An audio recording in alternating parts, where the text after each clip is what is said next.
नमस्कार दोस्तों, मैं राजेश दुधानी एडवोकेट आज आपके साथ डिस्कस करने जा रहा हूं कि ऐसे टॉपिक के बारे में जो किसी भी व्यक्ति के वैवाहिक जीवन में काफी ज्यादा काम आने वाला है। दोस्तों, ये एक ऐसा टॉपिक है जो ये बताता है कि अगर कोई व्यक्ति अपने जीवन काल में अपनी पहली पत्नी के होते हुए अगर वो दूसरी शादी कर लेता है तो फिर उस दूसरी शादी के क्या प्रभाव होंगे। तो सबसे पहले दोस्तों मैं ये बताना चाहूंगा कि हिंदू मैरिज एक्ट के सेक्शन 5 के तहत में अगर कोई व्यक्ति दूसरी शादी कर लेता है पहली के रहते हुए तो वो शादी गैर कानूनी है, शून्य है, वॉइड है, उसको वैधता नहीं मिलती। अब दोस्तों सवाल इस बात का ये है कि अगर मान लीजिए किसी व्यक्ति ने शादी कर ली है तो फिर उस औरत का क्या जिसने दूसरी शादी उसके साथ में की है। तो दोस्तों सबसे पहले तो जिस व्यक्ति ने शादी की है वो बाइगेमी के ऑफेंस के तहत में पनिशमेंट मिलेगा उसको। नंबर 2, अगर उसने उस दूसरी लेडीज के साथ में अगर शादी करी है तो फिर उस लेडीज को उसको जीवन भर भरण पोषण देना होगा जब तक कि वो जीवित है, यानी जब तक कि वो पुरुष जीवित है तब तक वो जो दूसरी औरत है वो भी जीवन भरण पोषण यानी मेंटेनेंस के लिए हकदार हो। दोस्तों सवाल ये उठता है कि अगर मान लीजिए उसके दूसरी शादी से भी बच्चे हो जाते हैं तो उनका क्या होगा।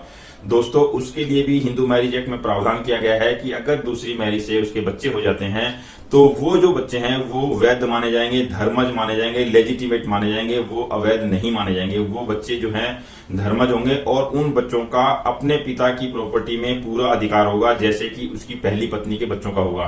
तो अब दोस्तों मैं एक एग्जांपल के द्वारा इसको बताना चाहूंगा कि मान लीजिए किसी व्यक्ति ने पहली शादी से अगर उसके एक बच्चा है और उसने दूसरी जो शादी है वो पहली पत्नी के रहते हुए कर ली और उस दूसरी शादी से भी उसके 2 बच्चे हो गए। तो दोस्तों इस केस में जो 2 बच्चे बाद वाली शादी के हैं और एक बच्चा जो पहली वाली शादी के है ये इक्वल हकदार होंगे अपने पिता की प्रॉपर्टी में।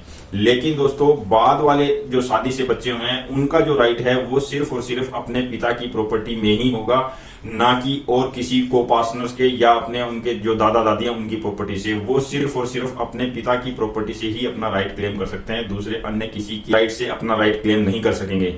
तो उस कंडीशन में जो पहली के जो एक बच्चा है और दूसरी से जो 2 बच्चे हैं उन तीनों का इक्वल हक होगा, प्लस जो पहली बीवी है उसका भी पूरा हक होगा, यानी 4 उसके पार्ट वो हो जाएंगे हकदार। 4 लोगों में वो प्रॉपर्टी डिवाइड हो जाएगी।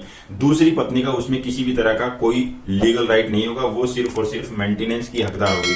तो इस तरह से दोस्तों इस वीडियो में मैंने आपको ये बताया कि दूसरी जो पत्नी है वो किसी भी तरह से वैध नहीं मानी जाएगी, वो लीगल नहीं होगी, लेकिन उसको मेंटेनेंस का अधिकार होगा, उसके बच्चों को अपने पिता की प्रॉपर्टी में अधिकार होगा और अन्य किसी की प्रॉपर्टी में उनका अधिकार नहीं होगा। तो दोस्तों इस तरह से ये आज एक डिस्कशन था। अगर कोई व्यक्ति दूसरी शादी कर लेता है तो उसके क्या प्रभाव होंगे। अगले वीडियो में इसी तरह से कोई एक इंटरेस्टेड टॉपिक के ऊपर में फिर बात करेंगे। तब तक के लिए नमस्कार, धन्यवाद।